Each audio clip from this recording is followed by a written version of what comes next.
बिस्मिल्लाहिर्रहमानिर्रहीम, अस्सलाम वालेकुम। मैं हूं करामत मुग़ल और मेरे साथ हैं रिज़वान भाई जो पीटीआई का चेहरा हैं, आवाज़ हैं।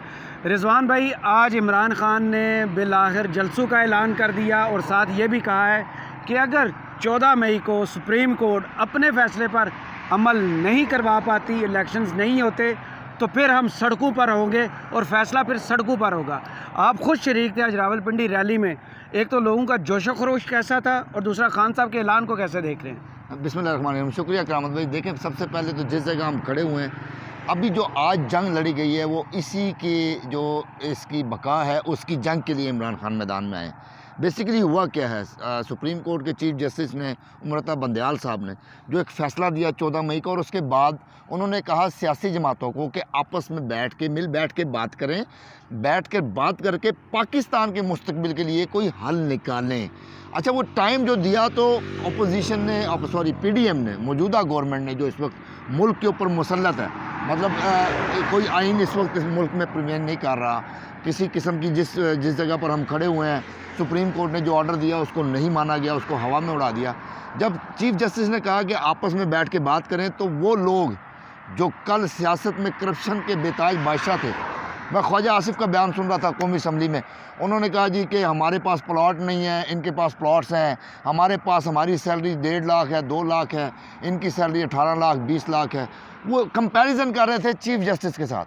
खुदा के बंदे, तेरे ऊपर करप्शन के कितने चार्जेस हैं? लेकिन इस कोर्ट की उस बात को कमज़ोरी समझा गया और कहा कि इन्होंने पंचायत लगा ली। हालांकि पंचायत नहीं थी, सुप्रीम कोर्ट ने हर किसी को टाइम दिया कि मुल्क के मुस्तकबिल के लिए मुल्क के अंदर अनारकी ना फैले, क्योंकि मुल्क की सबसे बड़ी जमात को बाहर रखा गया, कौमी असम्बली से भी बाहर। राजा परवेज़ अशरफ साहब, जिनको राजा रेंटल के नाम से इन्होंने मशहूर किया था, उन्होंने उनको असम्बली में नहीं आने दिया, पीटीआई को, एमएनएस को। तो इस सारे सिचुएशन में इमरान खान ही एक वो शख्स है जो इस वक्त आइन की किताब को लेकर जगह जगह फिर रहा है कि ये आइन है, इसको पढ़ें और इस आइन के ऊपर अमल दरामद करें। लेकिन अनफॉर्चुनेटली सुप्रीम कोर्ट की बात को कमज़ोरी समझ के अब मुल्क के अंदर अगर कोई मुझे कहे ना मैं ग्रीन सिग्नल पे रुकूं, तो मैं क्यों रुकूं जब मुल्क के अंदर आइन ही कोई नहीं है। मैं अगर कोई मुझे कहे कि रॉन्ग साइड पे गाड़ी मत चलाओ, मैं क्यों ना चलाऊं? मुल्क के अंदर आइन ही कोई नहीं है। आइन और कानून में फ़र्क है ना जी। कानून को फॉलो करेंगे, आइन को फॉलो करवाना इनका काम है। सर, आइन और कानून में फ़र्क ये है ना कि आइन की किताब बनी है तो उसके मुताबिक कानून है ना। सही। देखिए, आइन की किताब लिखी गई,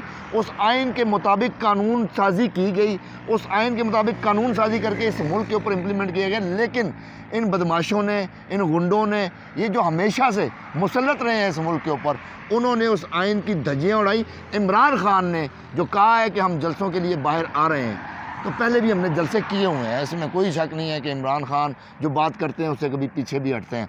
और जब हमने आज की रैली देखी, आप यकीन जब वो इक़्तिदार से निकले थे तो उन्होंने पाकिस्तान में जलसे किए थे, अब दोबारा इक़्तिदार में आने के लिए जलसे करने का ऐलान उन्होंने किया। इन दोनों में फ़र्क क्या नज़र आ रहा है? पूरे पाकिस्तान में पहले उन्होंने जलसे किए थे। ये परसेप्शन है कि हम इक़्तिदार से निकले और हमने जलसे किए, अब हम इक़्तिदार में आने के लिए जलसे करें जी। इस वक्त इक़्तिदार की तो जंग है ही नहीं ना, आप इसको तो छोड़ देना। इक़्तिदार की जंग तो बाद में होगी ना, जब हम लोग मैदान में उतरेंगे, इलेक्शन के मैदान में उतरेंगे, वो भी इलेक्शन के मैदान में उतरेंगे, और जिनको तंदूर निशान अलॉट हुआ है वो उसमें कितनी आग है, उसमें कितना सेक है, वो पता लगेगा। और पाकिस्तान तहरीक इंसाफ के बल्ले में कितनी जान है, वो पता लगेगा। ये सारी चीज़ें बात की हैं कि इलेक्शन इक़्तिदार में आने के लिए जलसे हो रहे हैं या इक़्तिदार से जाने के लिए जलसे हो रहे हैं, ये चीज़ें इस वक्त साइड पे हैं। इस वक्त मुल्क के अंदर आइन मुकम्मल तौर पर मुअत्तल है, और इसी आइन में लिखा हुआ है आर्टिकल 6 कि जो शख्स आइन की पासदारी नहीं करेगा, जो शख्स, जो कोई फ़र्द हो, फ़र्द वाहिद हो, या कोई जमात हो, या कोई पूरा जत्था हो, जो आइन की पासदारी नहीं करेगा, उसके ऊपर आर्टिकल 6 लगता है। आज एतजाज़ हसन ने कहा कि PMLN एक खुद को इस ट्रक में अंदर बैठ गई, और मैं सिर्फ PMLN को नहीं देख रहा ट्रक में बैठा हुआ इस वक्त, उस खुद का ट्रक के अंदर, उसके अंदर मैं तमाम सेक्रेटरी ख़जाना, सेक्रेटरी दिफा, सेक्रेटरी इंटीरियर को भी देख रहा हूँ, मैं चीफ इलेक्शन कमिश्नर को भी देख रहा हूँ, मैं सेक्रेटरी इलेक्शन कमिश्नर को भी देख रहा हूँ कि एक चीफ जो हमारा इलेक्शन कमीशन है, वह खुद मुख्तार इदारा है, वो किसी भी वक्त किसी को भी तलब कर सकता है। लेकिन क्या वजह है, ऐसी कौन सी ताकतें हैं करामत भाई, मुझे नहीं समझ आ रही, जो इस वक्त मुल्क के अंदर इलेक्शन नहीं होने दे रही। इलेक्शन एक हक होता है। और फिर मुझे सबसे ज़्यादा हैरानगी पता है किसके ऊपर है? सबसे ज़्यादा हैरानगी वो अमेरिका, जो जमहूरियत का बहुत बड़ा चैम्पियन है, वो यूके जो जमहूरियत का बहुत बड़ा चैम्पियन है, जो इंटरनेशनल वर्ल्ड जो कहते हैं, जिन्होंने इसी नारे को बुलंद करके सद्दाम हुसैन के ऊपर दावा बोला, कर्नल कज़ाफ़ी के ऊपर दावा बोला, अफ़गानिस्तान में दावा बोला। आज पाकिस्तान में उनको पोजीशन नज़र नहीं आ रही, पाकिस्तान की आवाम सड़कों के ऊपर है। इमरान खान के हक़ में अमेरिका में आवाज़ें उठी हैं। फवाद चौधरी से मुलाकात हुई अमेरिकी एम्बेसडर की, कुछ खबरें तो वहाँ से भी अच्छी पीटीआई के लिए आ रही हैं। अब यहाँ पे जो ग्राउंड रियलिटी है, क्या नज़र आ रहा है? आज की रैली के बाद को लोग मोटिवेट हुए हैं, कोई ज़्यादा मूवमेंट नज़र आई है आपको लोगों में? देखिए, हमारा मुल्क इस वक्त जिस स्टेज पे आगे खड़ा है ना, हम किसी मुल्क के मोहताज नहीं है कि अमेरिका अच्छी बातें करेगा। अमेरिका के कहने पे इलेक्शन कराने हैं इन्होंने, अमेरिका के कहने पे आइन पे अमल दरामद करना है, या सुप्रीम कोर्ट के कहने पे करना है?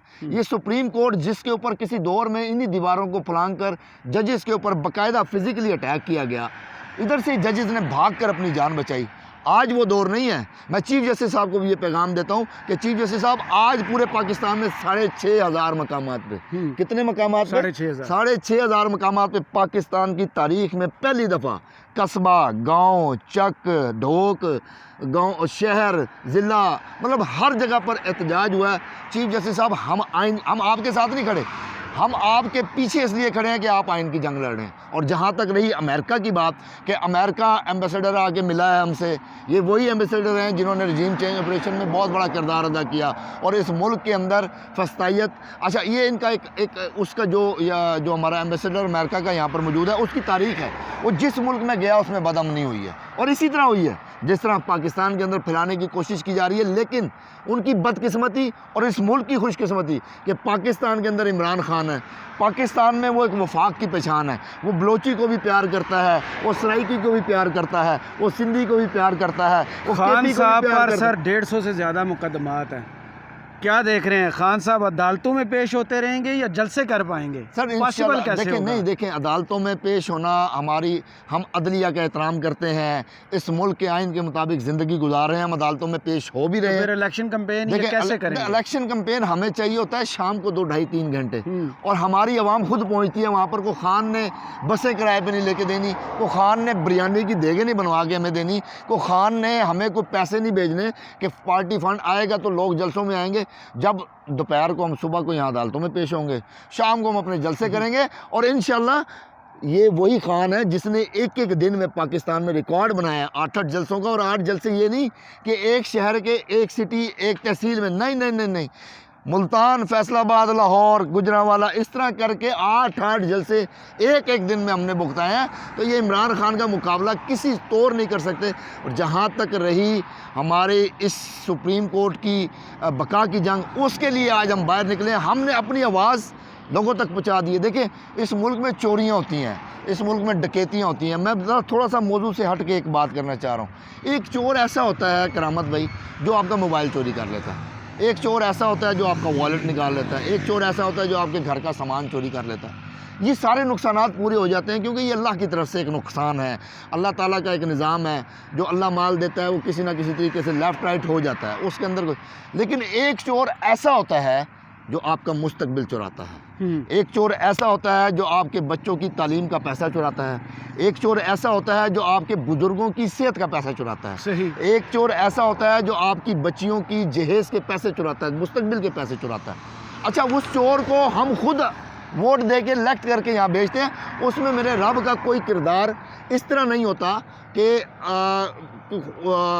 ये चीज़ हमने खुद चुनी है, क्योंकि अल्लाह ताला ने हमें अशरफुल मखलूक़ात बनाया। हमारी नफ्स है, हम उसकी तरफ जाते हैं। अगर अल्लाह ताला ने इबादत के लिए सिर्फ फरिश्ते बनाए हुए हैं, हमारे अंदर नफ्स इसलिए डाला है कि ये अपनी अकल से फैसला, और 2 रास्ते दे दिए, एक सीधा रास्ता, एक गलत रास्ता, एक शैतानी इब्लीस वाला रास्ता, एक हज़रत मोहम्मद सल्लल्लाहु अलैहि वसल्लम की ज़िंदगी का रास्ता, कि जो रास्ता आपने चुनना है। तो ये शैतानी रास्ता हम चुन के इन खबीसों को ला कर इधर पार्लियामेंट के अंदर बिठाते हैं, और ये लोग हमारे पर डकैतियाँ क्या करते हैं, हमारा फ्यूचर चोरी कर लेते हैं, हमारे बच्चों का मुस्तकबिल, हमारे मुल्क का अमन, हमारे मुल्क का आइन, हमारे मुल्क का कानून, ये सारी चीज़ें चोरी करके बैठ जाते हैं। अब ये जो जंग निकल पड़ी है ना, आइन और कानून की जंग, इसको इंशाअल्लाह हम सुप्रीम कोर्ट के साथ कंधे से कंधा मिलाकर लड़ेंगे। और पाकिस्तान के अंदर से काफ़ी एतराज़ हुआ है कि पीटीआई और बीजेपी का एजेंडा एक ही है इस वक्त। क्यों पीटीआई तनकीद कर रही है इस वक्त अगर बिलावल भुट्टो ने भारत का दौरा किया? देखिए, दौरे पे हमें कोई एतराज़ नहीं है। दौरा बहुत अच्छा दौरा हुआ या बुरा दौरा हुआ, वो एक सेपरेट इशू है। बात यह है कि जो इंडिया ने कश्मीर का जो एक क्या कहते हैं उसको, स्टेटस चेंज किया था, हमें उसके ऊपर एतराज़ था कि वो स्टेटस को वापस ले, हम जाके दौरा करें। वो स्टेटस वहाँ पर खड़ा हुआ है और उसके वज़ीर ख़ारजा ने वहाँ बैठ के कहा कि ये दहशतगर्दों के तर्जमान है, ये जम्मू कश्मीर हमारा अपना ज़ाती है, जम्मू कश्मीर के ऊपर बात नहीं करेंगे। बिलावल भुट्टो बेशक बात करते रहे, लेकिन उनकी सरजमीन पे खड़े होकर जो उनका वज़ीर ख़ारजा था, उसने बाकायदा बताया कि दहशतगर्दों के तर्जमान है।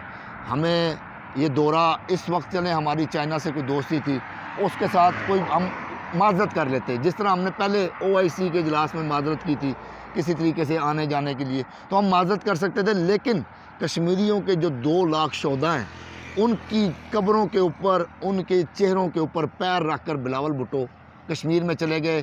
कश्मीर की जो जद्दोजहद थी, उसके ऊपर एक दाग लग गया जो मिटते मिटते काफ़ी अरसा लगेगा। तो इंशाल्लाह हम लोग, अच्छा, ये वही मेरा ख्याल एक तसलसल था जो आपने सुना होगा, बाजवा साहब ने एक दौरा इंडिया के वज़ीर आज़म साहब का इधर हो रहा था, तो जब वज़ीर ख़ारजा शाह महमूद कुरैशी को पता लगा, तो मैं आज वो वीडियो देख रहा था, उन्होंने बाकायदा शाह महमूद कुरैशी ने कहा कि पाकिस्तान की ख़ारजा पॉलिसी का फ़ैसला इस जगह पर होगा, पाकिस्तान के दफ्तर ख़ारजा में, बाहर बैठ के कोई नहीं करेगा। तो क्या वजह है, मुझे बताएं।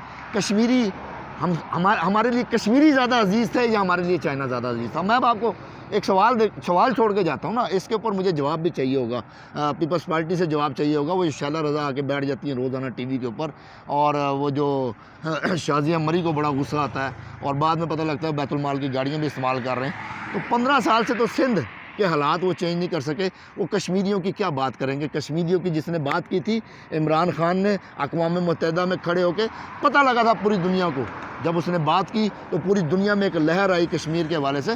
तो इस दौरे में हमने, मेरा ख्याल है, ना कुछ पाया ना कुछ खोया, लेकिन हमारी तज़लील वहाँ पर बाकायदा हुई कि वहाँ के ऊपर, वहाँ पहुँच कर हमें दहशतगर्द भी कहा गया, जम्मू कश्मीर को अपना पार्ट भी, और उन्होंने कहा जो आपके पास कश्मीर है वो भी हमारा है। तो अब मुझे बताएं, इसके ऊपर दौरे की ज़रूरत थी?